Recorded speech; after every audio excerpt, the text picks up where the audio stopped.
Today we're going to walk through all the steps that it takes to make the most compact version of a spray paint can holder that I believe that you can make. Let me know down in the comments below if you can see any flaws in this design, but I think that it's pretty darn close. We're going to be able to hold 20 spray paint cans, and unlike this one that I showed off a few weeks ago, this is nice and small, compact, but also meant to take the spray paint somewhere. This is really meant to hang out on a wall or be like a specific fixture in your shop, which is why it is one of the Maker Month projects. Every single Friday during the month of May, I'm coming out with a Maker-themed project, which is meant for your wood shop specifically. And today is all about spray paint cans. First and foremost, we're starting off with a large piece of MDF. This is 1/2 inch MDF, and that is really important because that is how all of the tabs are set up to be able to snugly fit in with each other.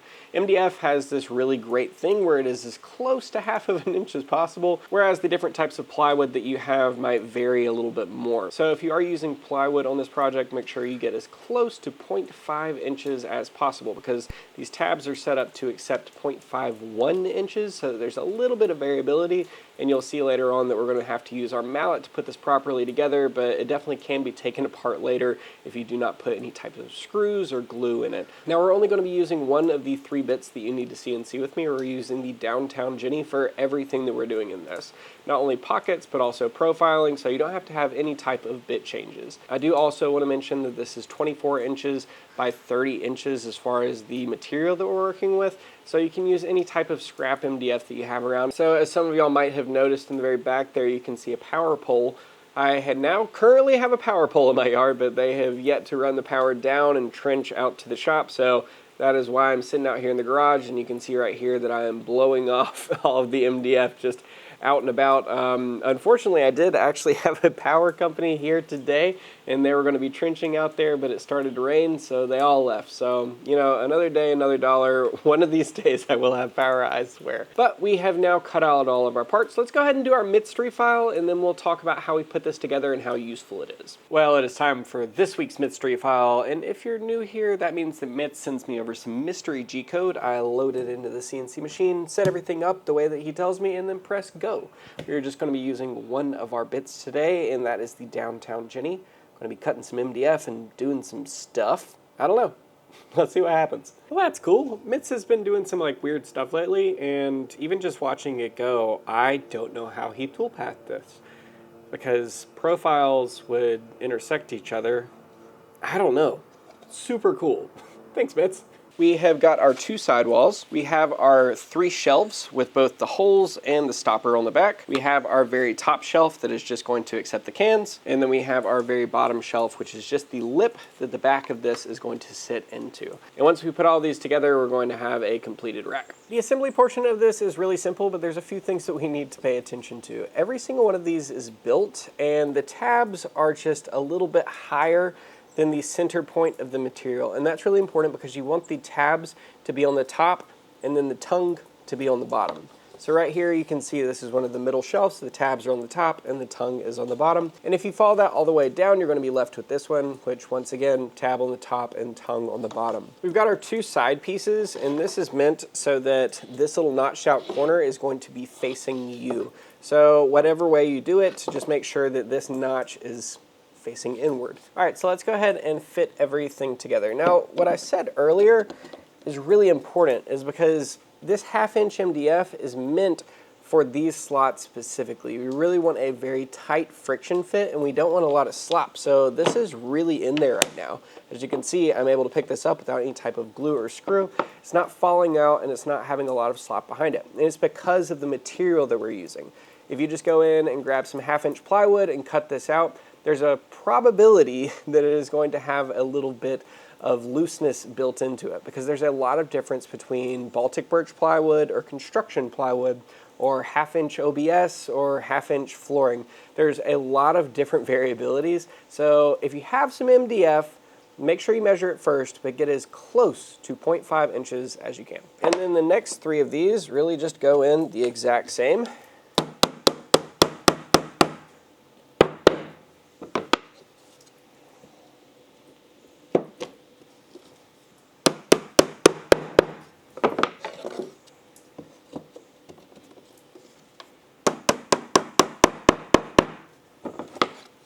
Remember, tongue down.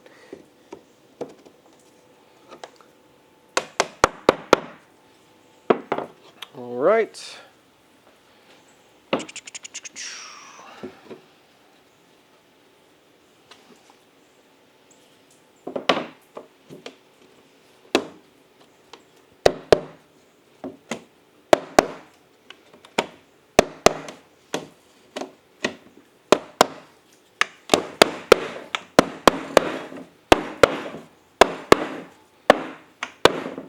It was as simple as that. This thing is nice and stable. You can see that it's not walking around on me at all. We don't have any type of looseness. It's not going to fall apart. That's why we use the proper material to make sure that we have the best version of the project. One of the coolest parts about this system is that you can't overshoot it. So you can't put your can in there and then move beyond it. It's really meant for you to be able to quickly, easily throw these in, and then the weight of the can to be able to fall down into the trough that you have. Now, obviously, this is set up to hold 20 cans, and if you're somebody who has more, obviously you can just make more of these and pin them together so that you have a nice wall of them. Now, Mitt specifically made this file for himself in his shop so that he can store his spray paint, but he uses French cleats. So a nice thing that he's done is went ahead and gone back through and on his table saw cut a 45 and then tacked on to the back of these so that he can hang them on the wall. And that's a nice feature about these 7 shop organizers that we made earlier this month, is because you can easily put on French cleats on the back of those too. They're standalone little things that you're meant to screw to the wall, but just as easily put on French cleats so you can organize a ton of your wood shop. Just those and this project alone can quickly organize your wood shop in an afternoon. They're really using as little material as possible while still making them as functional as possible.